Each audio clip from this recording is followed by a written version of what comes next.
Shalom Sobat Pak, selamat pagi. Hari-hari ini kita akan memperingati di mana Minggu Advent akan terjadi, di mana minggu ini adalah hari Tuhan Yesus akan lahir. Kita memperingati kelahirannya, kedatangannya di minggu-minggu ini.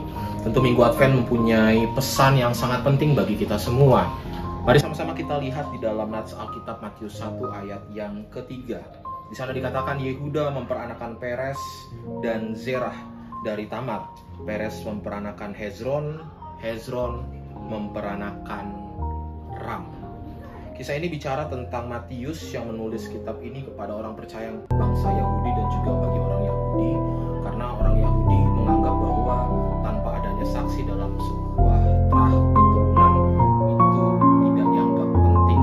Makanya Matius mengambil peran yang cukup penting di sini menulis nats dan tulisan ini. Kalau kita lihat dalam Alkitab, secara khusus di Perjanjian Lama, kitab Kejadian, siapa itu Yehuda?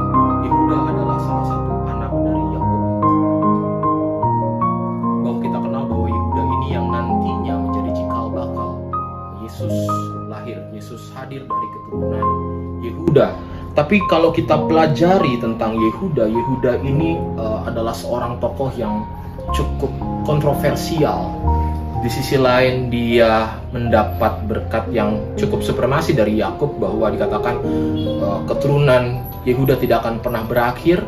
Tapi di sisi lain dalam kisah hidup Yehuda, Yehuda banyak melakukan hal-hal yang kontroversial. Salah satunya adalah dia menikahi Tamar yang juga merupakan menantunya. Bahkan Alkitab mengatakan bahwa Yehuda tidur dengan Tamar, menghampiri Tamar dan lain sebagainya.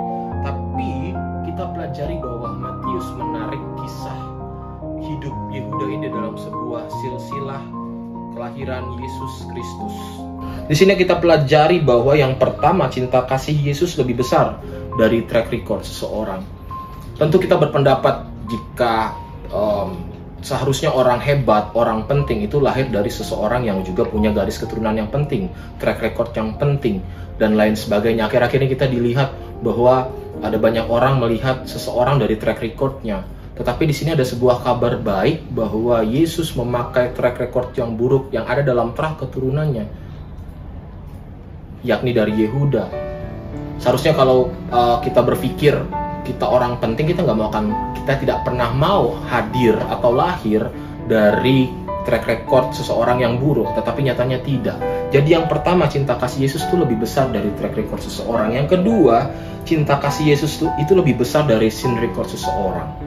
Kelahirannya menyatakan, membuktikan kepada dunia dan kepada kita semua bahwa cinta Yesus lebih besar dari sin record seseorang. Dalam konteks ini Yehuda, betapa Yehuda punya perjalanan panjang mengenai dosanya.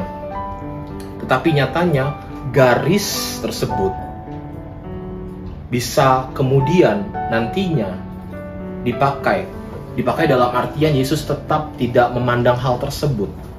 Tentu kita berpikir hari-hari ini kita melihat bahwa orang melihat seseorang itu dari sin recordnya. Kita nggak akan memakai orang yang punya sin record buruk dan lain sebagainya, punya hal-hal yang buruk di dalam dirinya. Kita tidak akan pernah memakai itu.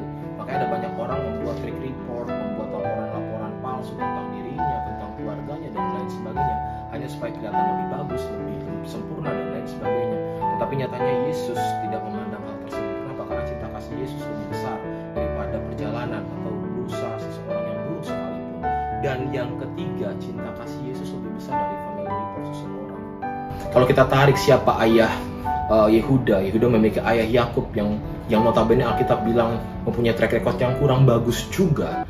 Bahkan Yakub disebut sebagai seorang penipu dan lain sebagainya.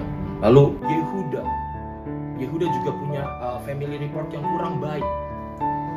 Tetapi ada sebuah kabar baik, keluarga yang buruk Tuhan bisa ubah menjadi lebih baik, bahkan ada dalam garis keturunan Yesus Kristus.